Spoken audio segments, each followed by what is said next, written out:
Quelle réaction avoir suite à une cyberattaque? Faut-il payer ou non? En tant qu'avocate, je comprends aussi qu'on soit désemparé et en tant qu'élu de communes de petite taille, je comprends à double titre qu'on soit désemparé et qu'on se dise bah, si je paye, je règle mon problème, je récupère mes données.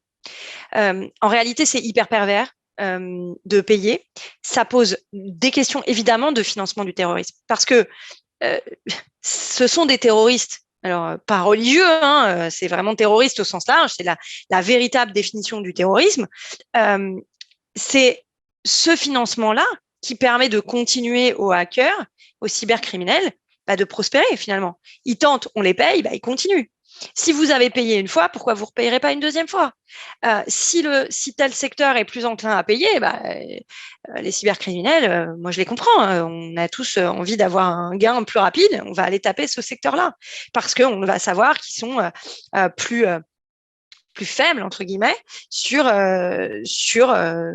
l'aspect sécurité et qu'ils auront une plus grande tendance à payer parce que ils vont pas savoir, ils n'ont pas mis en place ce qu'il fallait, soit d'un point de vue technique, soit d'un point de vue orga, et donc forcément ils vont aller là-dessus.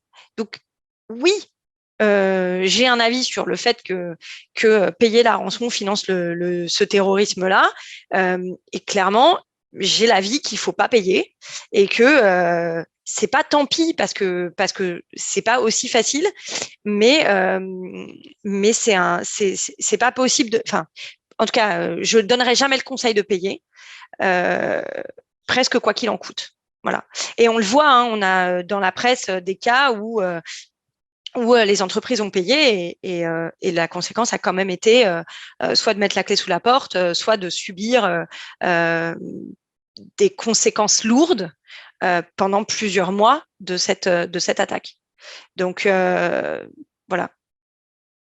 Globalement, dans la vie numérique, comme dans la vie, j'ai envie de dire, appliquez-vous dans la vie numérique ce que vous vous appliqueriez dans la vie réelle.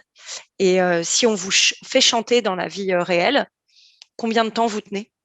Voilà, voilà, j'aurais tendance à renverser un peu la question et combien de temps on tient sur le chantage avant de craquer complètement, avant d'aller déposer plainte, avant de faire savoir ce qu'on est en train de subir.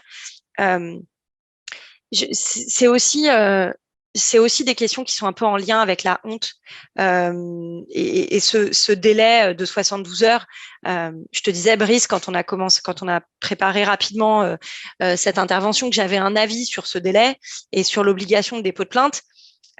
Il est dur ce délai de 72 heures parce que j'ai extrêmement conscience de ce que vivent mes clients dans ces situations. Euh, mais aujourd'hui, le silence profite aux cybercriminels.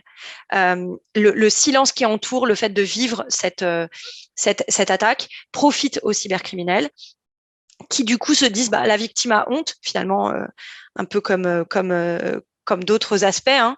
La victime a honte, elle ne va rien dire, elle a peur pour, euh, pour son image de marque, pour sa notoriété. Elle a peur vis-à-vis de ses clients, vis-à-vis de ses partenaires.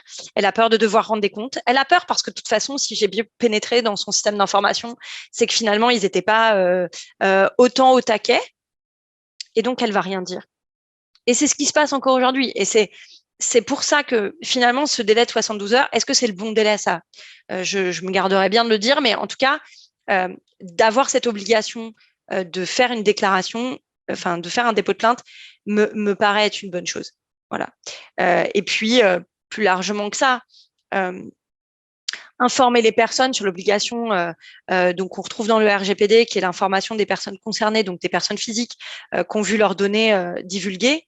Ça me paraît aussi hyper important pour que ces personnes-là ne soient pas demain elles-mêmes victimes d'actes de manipulation. On le voit, hein, aujourd'hui, on a des attaques extrêmement bien organisées où vous recevez un appel de quelqu'un qui se fait passer pour la répression des fraudes de je sais pas quel organisme bancaire et qui vous pousse et qui vous met une pression terrible en plus. Hein, puis c'est très difficile de dire non, qui vous met une pression terrible pour que vous passiez des virements. Alors vous allez me dire oui, bah faut pas être naïf.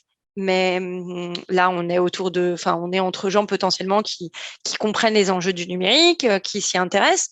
On a toute une partie de la population pour lequel c'est absolument pas naturel. Donc, et pour lequel ces personnes-là n'imaginent pas que la simple connexion de votre téléphone pour le brancher dans une gare à un port USB pour le charger va permettre la récupération d'informations de votre téléphone. Pour plein de personnes, ça, c'est pas évident.